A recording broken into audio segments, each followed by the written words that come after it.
হ্যাকাররা Bangladesh national bank থেকে $1 billion চুরি করার এমন একটি নিখুঁত পরিকল্পনা তৈরি করেছিল যে এখন তাদেরকে বিশ্বের সবচেয়ে শক্তিশালী নিরাপত্তা ব্যবস্থাও থামাতে পারত না।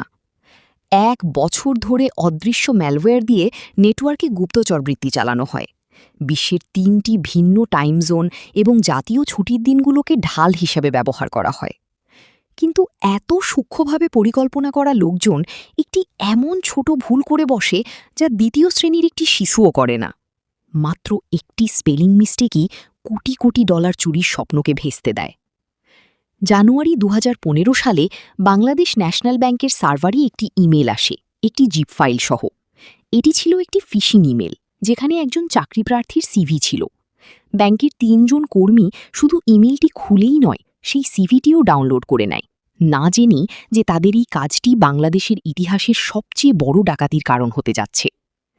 আসলে সেই জিপ ফাইলে থাকা ভাইরাসটি 3টি কম্পিউটারের মধ্যে একটিতে একটি ব্যাকডোর খুলে দেয়। হ্যাকারদের লক্ষ্যভেদ নিখুঁত ছিল এবং তারা সংক্রমিত কম্পিউটারে একটি ম্যালওয়্যার সক্রিয় করে। এটি কোনো সাধারণ ভাইরাস ছিল না, বরং 3টি অংশে বিভক্ত ছিল। প্রথম অংশ ব্যাংকের প্রাইভেট নেটওয়ার্কে একটি লুপহোল তৈরি করে, একটি চোর দরজা। দ্বিতীয় অংশ নিশ্চিত করে যে এই দরজা দিয়ে বের হওয়া কোনো তথ্য যেন কেউ বুঝতে না পারে, অর্থাৎ এনক্রিপ্টেড চ্যানেল। তৃতীয় অংশটি ছিল সবচেয়ে বিপজ্জনক। এটি নিয়মিত নেটওয়ার্ক স্ক্যান করে সব কার্যক্রম রেকর্ড করতে থাকে। কে কি করছে, টাকা কিভাবে স্থানান্তর হয়, ছুটির দিনে কোন কম্পিউটার চালু থাকে, সবকিছু। পরবর্তী 1 বছরে হ্যাকাররা ব্যাংকের নেটওয়ার্ক সম্পর্কে এমন সব তথ্য জেনে যায় যা হয়তো ব্যাংকের কর্মীরাও জানত না। এই সময়েই তারা জানতে পারে যে বাংলাদেশ ব্যাংকের বৈদেশিক মুদ্রার রিজার্ভ নিউ ইয়র্কের ফেডারেল রিজার্ভে রাখা আছে। ফেডারেল রিজার্ভ যুক্তরাষ্ট্রের কেন্দ্রীয় ব্যাংক, যেখানে বিশ্বের প্রায় সব দেশ তাদের ডলার রিজার্ভ রাখে। হ্যাকাররা বুঝে যায় এই টাকা সরাতে হলে তাদের সুইফট সিস্টেমে প্রবেশ করতে হবে। সুইফট হল আন্তর্জাতিক ব্যাংকিং ট্রান্সফারের সবচেয়ে বড় নেটওয়ার্ক, এক ধরনের ব্যাংকের জন্য হোয়াটসঅ্যাপ।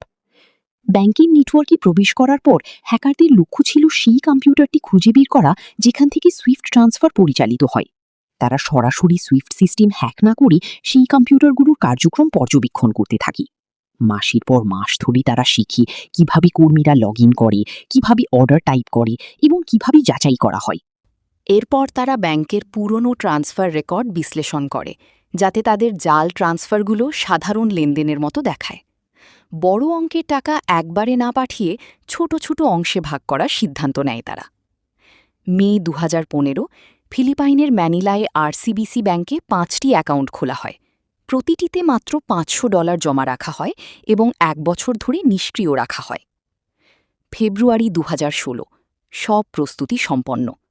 4 ফেব্রুয়ারি বৃহস্পতিবার রাত ব্যাংকের কর্মীরা চলে যাওয়ার পর হ্যাকাররা আবার প্রবেশ করে এবং নিউ ইয়র্ক ফেডে থাকা অ্যাকাউন্ট থেকে 36টি ট্রান্সফার অনুরোধ পাঠায়। মোট পরিমাণ $951 মিলিয়ন। তাদের পরিকল্পনার সবচেয়ে বড় কৌশল ছিল সময় নির্বাচন। বাংলাদেশ, নিউ ইয়র্ক এবং ফিলিপাইনের ভিন্ন টাইম জোন এবং ছুটির দিনকে কাজে লাগানো হয়। শুক্রবার সকালে নিউ ইয়র্কে এই ট্রান্সফারগুলো স্বাভাবিক হিসেবে প্রক্রিয়াকরণ শুরু হয়। টাকা ধীরে ধীরে বিভিন্ন অ্যাকাউন্টে যেতে থাকে। কিন্তু একটি $20 মিলিয়ন ট্রান্সফারে একটি ভুল ঘটে। শালিকা ফাউন্ডেশন লেখার বদলে শালিকা বানানে ভুল করা হয়। এই ভুলটি জার্মানির একটি ব্যাংকের নজরে আসে এবং তারা সন্দেহ প্রকাশ করে। এরপরই পুরো ঘটনা উন্মোচিত হতে শুরু করে। নিউ ইয়র্ক ফেড বাংলাদেশ ব্যাংকের সাথে যোগাযোগের চেষ্টা করে, কিন্তু তখন বাংলাদেশে ছুটির দিন, কেউ ফোন ধরেনি। এদিকে $81 মিলিয়ন ইতোমধ্যে ফিলিপাইনে পৌঁছে যায়, বাকিগুলো আটকে দেওয়া হয়। হ্যাকাররা প্রমাণ মুছে ফেলার জন্য প্রিন্টার পর্যন্ত হ্যাক করে, যাতে ট্রান্সফারের কোনো কাগজ প্রিন্ট না হয়। শনিবার সকালেই ব্যাংকের কর্মকর্তারা বিষয়টি বুঝতে পারেন, কিন্তু তখন অনেক দেরি হয়ে গেছে। ফিলিপাইনে পৌঁছানো টাকা দ্রুত তুলে নিয়ে ক্যাসিনোর মাধ্যমে পাচার করা হয় এবং পরে হংকংয়ে পাঠানো হয়। এই ঘটনার পর বহু তদন্ত ও মামলা হয়েছে। আরসিবিসি ব্যাংকের এক ম্যানেজারকে দোষী সাব্যস্ত করে 7 বছরের সাজা দেওয়া হয়। আজ এত বছর পরও হ্যাকারদের পরিচয় অজানা এবং সেই $81 মিলিয়ন উদ্ধার হয়নি। এই ঘটনা এক অদ্ভুত বাস্তবতা সামনে আনে। একদিকে $81 মিলিয়ন হারানোর দুঃখ, অন্যদিকে একটি ছোট বানান ভুলের কারণে 850